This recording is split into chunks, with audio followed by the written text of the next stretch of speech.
Okay, so we have now day 3 of the conference, and after the 2 technical days yesterday, we continue now with the second talk of commercial success for D. And this talk has a technical aspect, but also a kind of experience, piece of experience report and an outing. We never outed, we are using D before, so that's what we are doing now. We are using D, and to do this, we also analyze our code. We are happy with the error message from the compiler, but we want to know more about our code. And that's why we did a static analysis, the tool for static analysis in D. And we also want to show you our way of D, because we are using D since 2008, and I think everybody who's using D is using D in its own way, and we want to show you how we are using it. Since the 3 tools we are using D for static code analysis. We are generating metrics with D, and we are merging our code base from D1 to D2, also using D. These 3 tools get then combined in Sonar, and then the summary and the outlook from the talk. So, who are we, and what was our motivation for using D? We are a German company called Funkwerk Information Technologies. We are headquartered in Munich, in Germany, and we are one of the market leaders in passenger information systems for public transportation. So every display you see is somehow controlled by a control system behind it. And they have the goal to control as many as possible displays and announcements units as possible with as less operational personnel. And just because of Sociomantic was mentioned, you are headquartered in Berlin. Who Berlin is operated the passenger information in D. And also and also Remedy Games, who Finland is also controlled using D already. So we already have commercial success with D.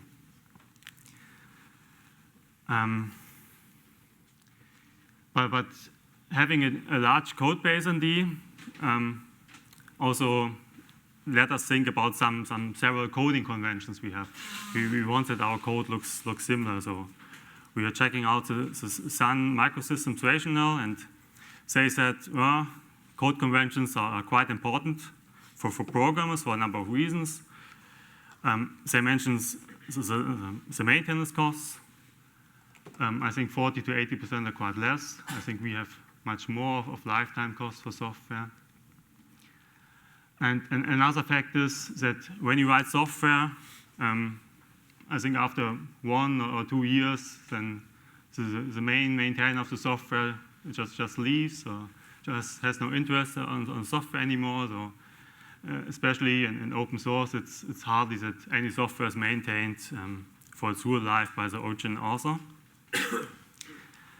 And they also state that code conventions improve the readability. So when you see our code base is following our own conventions, so every of our developers can understand the whole code quickly and roughly. And for open source, it's also important that if you ship your source code as a product, then you need to make sure it just looks round. And for this, code convention is also important. So D, we started with D in mid of 2008. This time was high time of D1 and Tango, so we couldn't use Phobos at all. And till this month, we are having about 250,000 lines of code in D. Just the source, unit tests about the same amount, so in total 500,000 lines of code. And we have 8 developers. And the motivation for the coding conventions comes from 3 points, mainly the developers, the language, and the team. This one for the developers. Writing clean code, this is what we do. So we have many code reviews. And it's quite a time waste, and it's also difficult if you're telling somebody that he's just violating the convention because a tool also could do this. And if you mention such things, it's even much more difficult when you mention it and you don't have a reason for the conventions. And as your team is growing, you get new employees who never had the chance to look at D before. It's also important that you split the knowledge about D and also about new features that you get with a new compiler or that you just experienced before. And as Don mentioned, you do not have D developers on the market. You just get Java guys, Python guys, C++ guys. And you can't send them to a training. You can't give them a book, except Andre's book, but it's just very less material available. And I think Walter put it in one quote on the first day that you can't always hire perfect engineers, so put on some code conventions to make them more easy.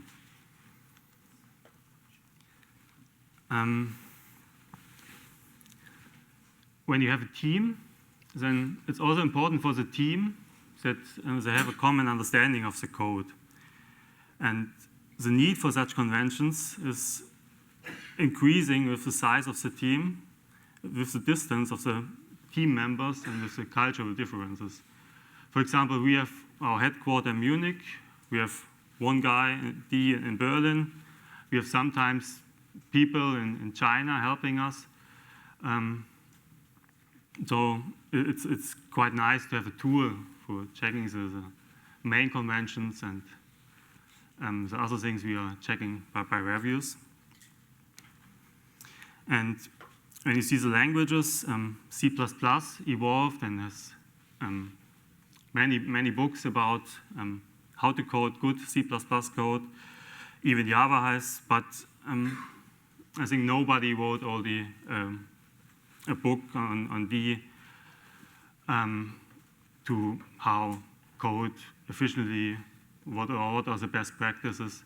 TDPL is one try, but I think it needs another book, an effective D, for example. And one of our motivation was also, we are doing safe systems. That means our customers require from us that we use a safe subset of a language. And for this, we are using sometimes when we have to C or C++ and follow the MISRA standard as a safe subset of the language. And this also gave us the inspiration to have some of these conventions in D. They, for example, say you should have all variables initialized, you should review all your code and such things. And there's also the language thing. The importance for conventions grows as the language gets more complex. When you look at C, in C you have 26 reserved words, in C++ you have 48, in Java you have nearly 100, and we are far way behind. And we are also a multi-paradigm language. That means we could use object-oriented code, we could use functional programming, and we need a way to tell the developer how to do it right. And it's also difficult that there are not many finished projects. We have Phobos, we have some libraries, but I do not know any application released and could be used as example. We do not have many books. We have no courses or training available. We just have a few rules of thumb and a few best practices. And when you look at D, then you just see D as a huge toolbox, and you can't tell the developer which tool should be used when. So let me introduce you how we are doing D. We do highly available systems that works 24/7. And due to the fact that we are doing public transportations, we have very high maintenance times for 5 years or more, 10 years or more, sometimes also 20 years or more. And when you have such situations, then your investment in code quality pays out very fast. We are using the agile approach for development, and our main goal is to have readable, maintainable, and concise code. That means we want clean code that everybody can understand our code. This is maybe also what not everybody is using. We have asserts and invariants all over our code and also in our production release. That means we do not switch it off for production. And we are using in, out, and invariants everywhere in our code. And we are doing many tests. We are doing white box tests, 2 ways, unit tests and D-unit. We're doing black box tests, and we are using AnalyzeD for static code analysis for our code base. So how we are using D? We restricted ourselves. D was too mighty for us, so we restricted it to the OO approach. And we just have one class struct interface per file. And we also said that a class is an item with a strict boundary. That means everything you put inside the class, you need to copy. When you have an array, you need to dump it, and that you can't make it dirty, the array. We are also not using DDoc because we think DDoc is missing the most important information about the functions. That means we do not have in-out constraints in DDoc, and we haven't, you have no information about the exceptional cases for functions. That means when something, some exceptions are thrown or not. And we also think that we shouldn't document inside the implementation. We use the documentation just for the interactions of our classes. That means we are using UML for modeling the interactions and using this as documentation for our code. That means we are modeling every package in a UML diagram, and then our code base every time gets synchronized with these diagrams through the Antler Python string templates magic. And next to this, we are also modeling the package dependencies. That means we have a control package, we have a model package, we have a protocol package, and we make sure that the model package is not allowed to access functions from the control. And we also make sure that we this way do not have cyclic dependencies between packages. This also somehow increases compiling times. This is just one small example of UML model we are using. You see here 2 classes. We model just every attribute, every method we have. We even model the enumerations. And here you see the package dependencies. That we have a package called control, and this depends on the package model, but the package model do not depend on anything else. And the package control also depends on 3 other model packages. So how do we test? We white box test our modules, and we do this in 2 ways. The first and simple way, the private static functions, these are tested with the unit test blocks. That means for these unit tests, the unit is a function. And as we write the function, we also write the unit test directly under it to document how to use the function, how this function is working. But more complex tests, application tests, where the unit is a class or a struct, these require setups and teardowns. And also,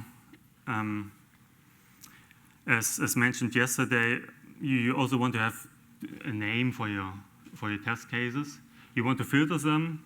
You want to select them. You want to have an error report once you run them. And for these kind of tests, we're using DUnit. DUnit was already present in D1.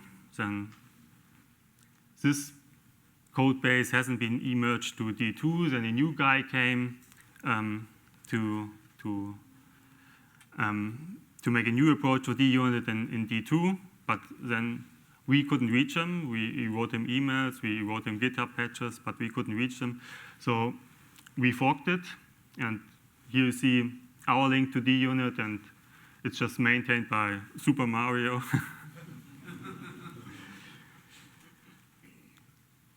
And as we execute our tests, we execute them in total. We execute them separate. That means every single test by its own, and also in every combination of two. We hadn't have the possibility of dejects. That means our code base, our unit tests sometimes set the state of a singleton or write a file, and other tests depend on it. So we make sure with the run that in every combination of two that this is not happening anymore, and this proves that the tests are running totally independent from each other. And doing the combination of two of the unit tests, we are running the test runner quite often. We are running it 50,000 times every night, and we are struggling with a crash and D runtime. When you have two threads for short-running programs, it's just very likely that this program will crash. So maybe Manu can help us to lobby this crash to get fixed. So static code analysis. We currently support just our discovered conventions. That means we did many code reviews before, and everything we found a convention, we wrote it down, and the written down conventions which could be checked automatically, we automate it with AnalyzeD. And we restricted it to our own code. That means we are using no mixins, no version, no template. And it means we are also not supporting the whole D grammar. Our goals for implementing such a tool was that next to the conventions, we also should explain to the developer why this convention is useful and why he should follow the convention. And we couldn't have the goal to have no false positives. No false positive is just the goal for water with the decompiler, but we could just have the goal to have as less as possible false positives. In our code base, we have none, but we are just checking our 500,000 lines of code. And it was important for us that we also have no annotations for the source code, that you don't need to write more. There you enable these conventions, and there you disable the conventions.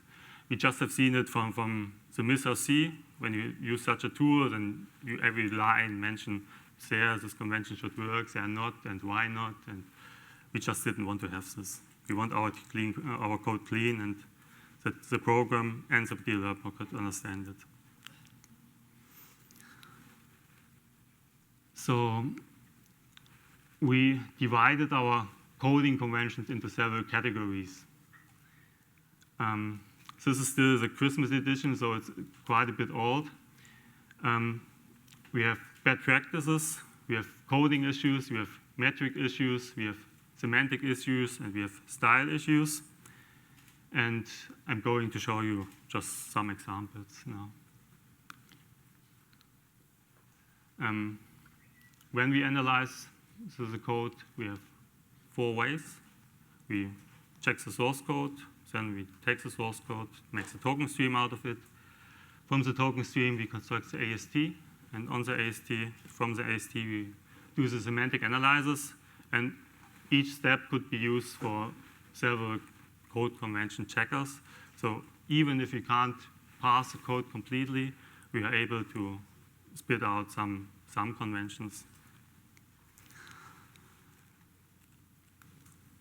So one convention we have is, because we are using contracts quite a lot, is that the implementation also should trust the contract.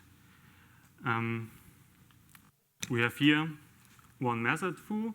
It gets one object, one parameter, object O, and has an in constraint that O shouldn't be null. And it's then just an error that here you have a condition to check O is null again. It's just code that's never reached normally when you have invariance on. So this is one of the conventions we have. Then another emerging convention is, yesterday Maxime mentioned the for each. We have the conventions every time we see a for. We should think about it to replace it with a for each. And we haven't found any existence of for which you couldn't replace with for each. And as Phobos and D2 is now evolving, we also might think about changing this rule to don't allow for each anymore and instead using standard algorithm. Another one is mainly for people who are new to D. When you have and construct an item of the class, then you can write the class name foo / new object, and it's just too much information. You don't need to mention the object twice. So we have the rule to prefer auto for declarations when it's clear which type the object has. Then you should write auto to do not mention the type twice. And as we have a huge code base and do many refactorings on our code, it sometimes happens that we have unused variables. We are do not use one parameter anymore. We are not using any variable anymore. For this, we also want an error message. So you have here the int main, which gets arguments, but these arguments are not used. So you get an error message, a warning. You have the int foo, which is initialized, but not used at all, so you also get an error message. You have the bar, which is also not used. And here in the try catch block, you have the out of memory exception with the exception identifier. You do not refer to it, so you also don't need to write it here. And this is maybe one big issue also in Phobos. It's many lines in Phobos are just commented out as debug code or as maybe a kind of unit test. The output should be like this, but we in our code base do not allow this. It means we do not allow, we check every comment, and if this comment passes into AST, then we recognize it as code, and we do not allow code within comments. To make it easier for the developer to use, even for new developers, we established a page. We just have seen dpaste, and dpaste was quite cool. You insert just code, you compile it, and you can see the runtime. You can standard in something. You can get the standard out, and we are also using this. That means you can insert here your code base. You press analyze, and you then get at the line where you violate something, or when you violate in the module, then you get at the top the violations you have in the code. And we put this online, and so everybody is able to use it now. And next to the static analyzers, we also generate several metrics for our code. we do have a growing code base, and we can't check every line. We do not know every line anymore. So that means we need to find hotspots. Hotspots where reviews should be done and where bug clusters could hide. That means we want to find methods which have just too many statements, which have a too broad interface, too many parameters, or throw too many different kinds of exceptions, too many lines for the method, a high cyclomatic complexity. And for classes, interfaces, and structs, when a class has too many attributes, too many functions, it's a bad sign. When a class has too many constructors, it is a bad sign, and also when it has too many lines. And having the AST and an abstract AST, we also can detect similarities between code. So it means we do not allow duplicated code. When code in one class or in two classes looks similar, we just give the developer a hint that he maybe should make a library function out of this.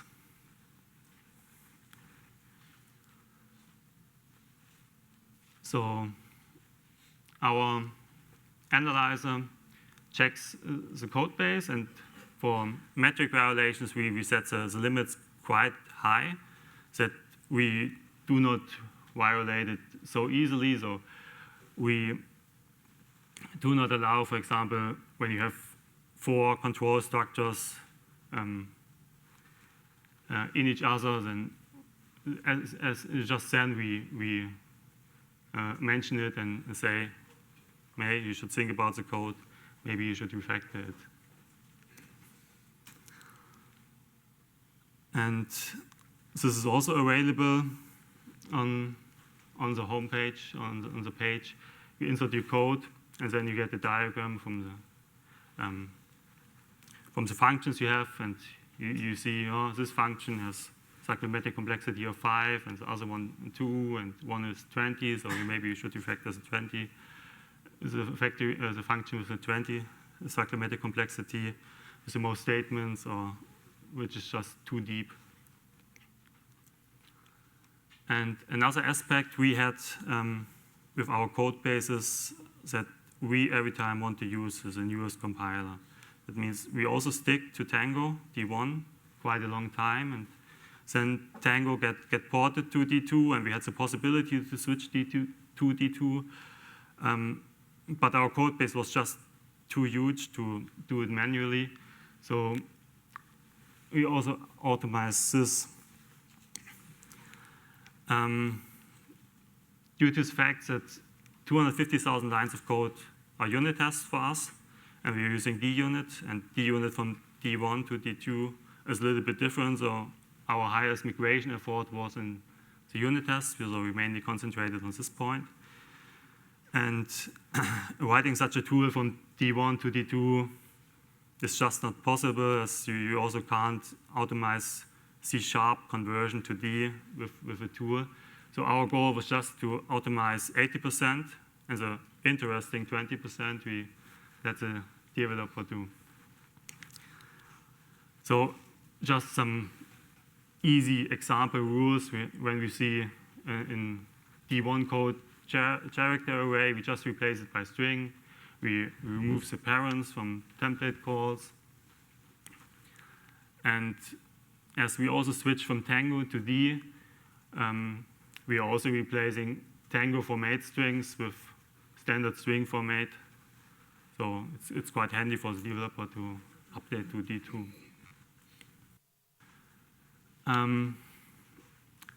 But we haven't quite finished the way to D2 forwards.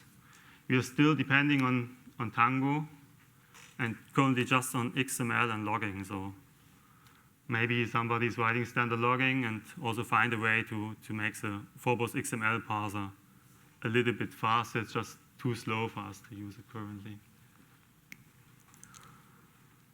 And we also inserted a point on the page for the conversion. So you also can insert your code here and just see the conversion result here. So here just the character array is replaced by the string.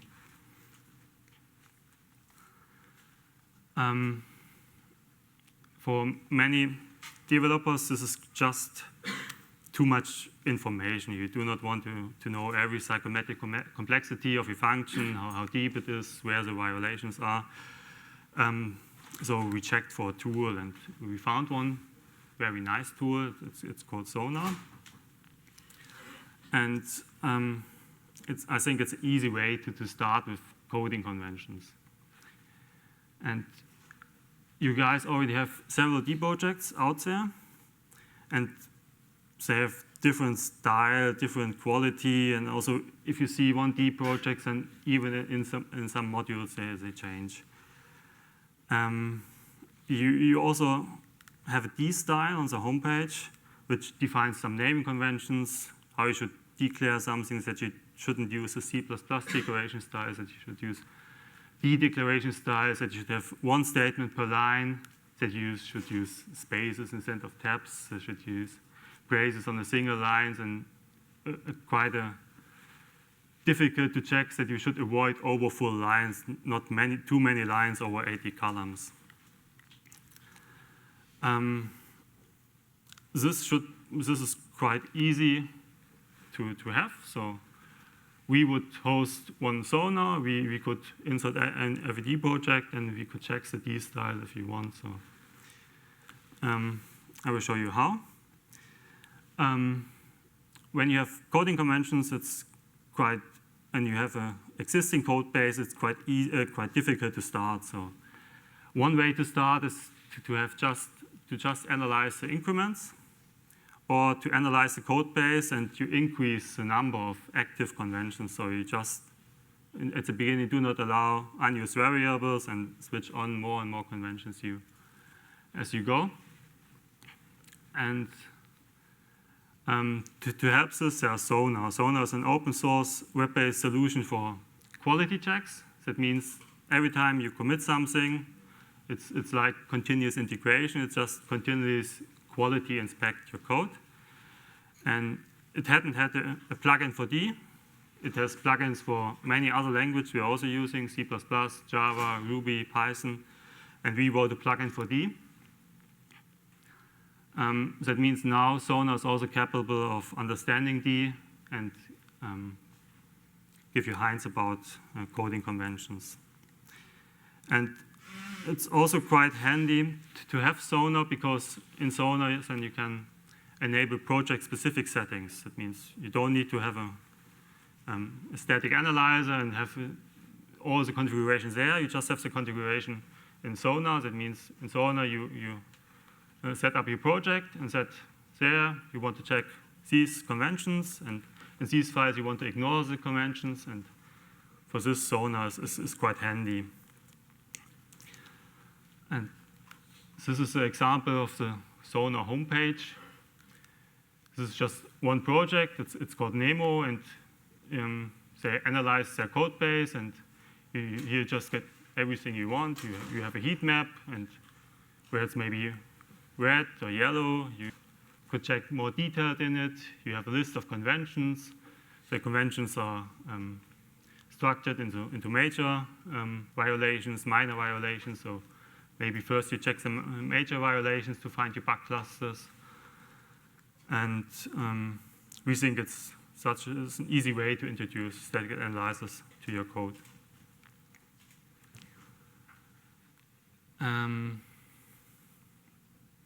To bring it to one point,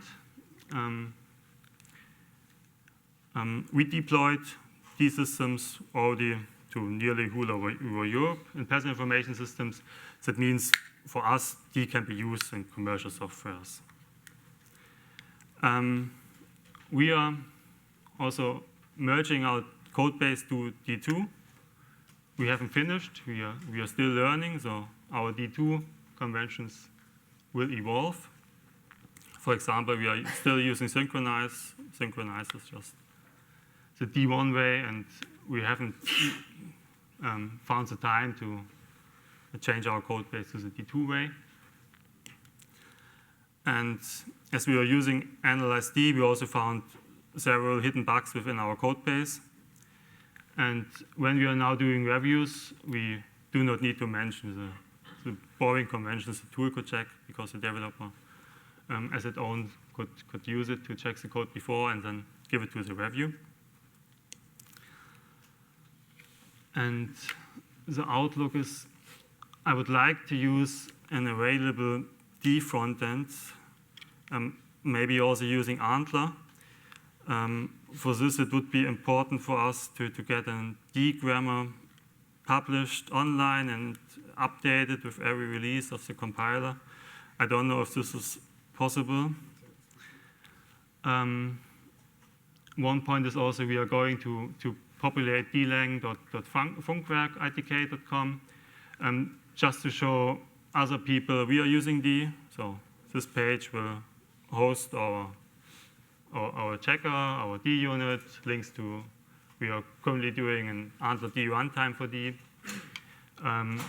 Maybe also our model generator, which generates from UML models D skeletons.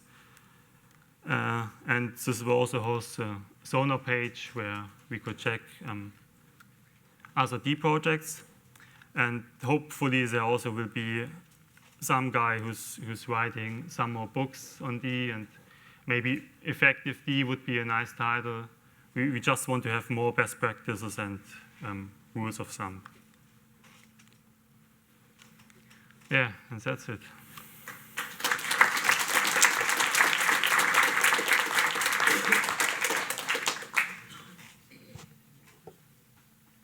We got time for questions.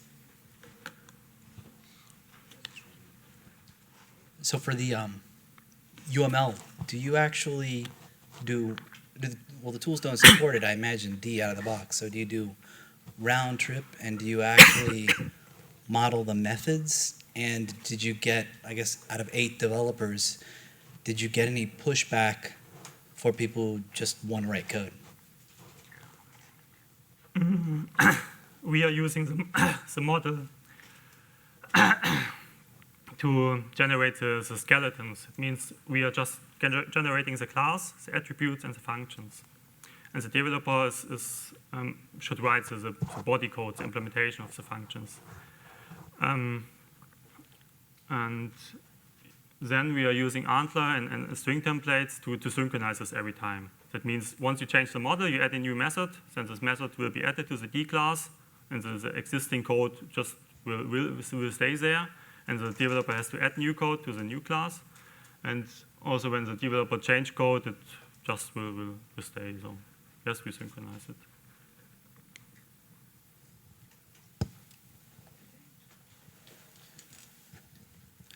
This is a very simple question. You've quoted some style guidelines from DLang site. One of those is not followed by everyone, and that's the curly brace, opening curly brace on its own line or not. Braces on a single line. I just wanted to ask everyone, because every code piece that I see on the forums, people use the opening curly brace on the previous line. Well, do you agree? In forums, people usually do that because it means that it makes the code short. But do you do that in the code you check in? It's a different. That's my question. So that's my question. Do you do that? We've got the curly brace wars are scheduled for Sunday. Oh, sorry. This is not a war. I just want to know what everybody prefers. No, just what do you use? That's the question. Yeah. Next question. Yes. So I really need a poll. Curly brace on its own line, please. Curly brace on its own line. Curly brace on the previous line. 50-50. 50-50. Your first example about checking the constraint, this was a pretty complex task. How far does your semantic analysis actually go? We just do a simple flow analysis. So we check is null, not is null. We check bigger zero, smaller, bigger amount, and we also check string length. So not much, but we also have simple constraints that we easily could understand the function. So this is enough for us. And okay, so the check is specialized for some conditions. Okay.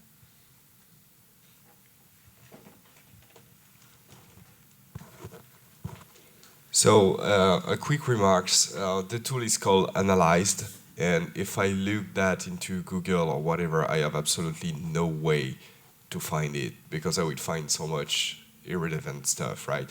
Do you have a plan to make the tool more visible?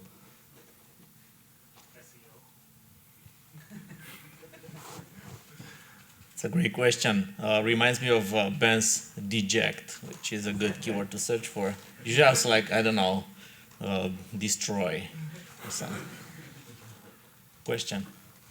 To help get us a head start on the effective D book, did you guys discover any major effective technique that you put in your guideline? The problem is we are using D since 5 years, but we never spoke to anybody.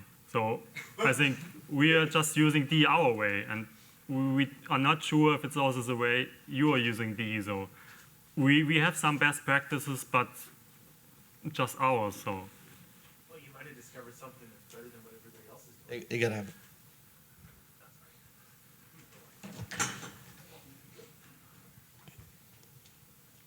So I have a question. Is the source code to this tool available? The problem is we do not have the model generator release. That means once you change the code, you also need to update the model. So until this is not released, I think it's also not useful to release the source code, because then source code and model just run away, don't get synchronized anymore. No, I mean the source code of the static analyzer. Yeah. It's Yeah, so does your code just do a lint, or it also fixes code such as auto formatting and so on? It's just checking the code, not changing the code. So at Google, we're starting to use ceiling format, and it just makes productivity so much more, so much better, because we don't have to spend developers' time in fixing silly, braces. I mean, it just becomes a non-issue. We just press line 9, and it fixes all your code automatically. I think we should really strive for something like this that matches Phobos guidelines, and then we don't have to waste developers' times in petty formatting issues. Mm. And if it can be done in C++, it should be much easier in D.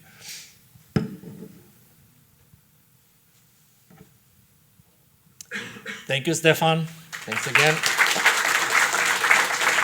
And don't forget, if you ever visit Munich, don't use the public transportation system, because, Okay, 5 minutes break.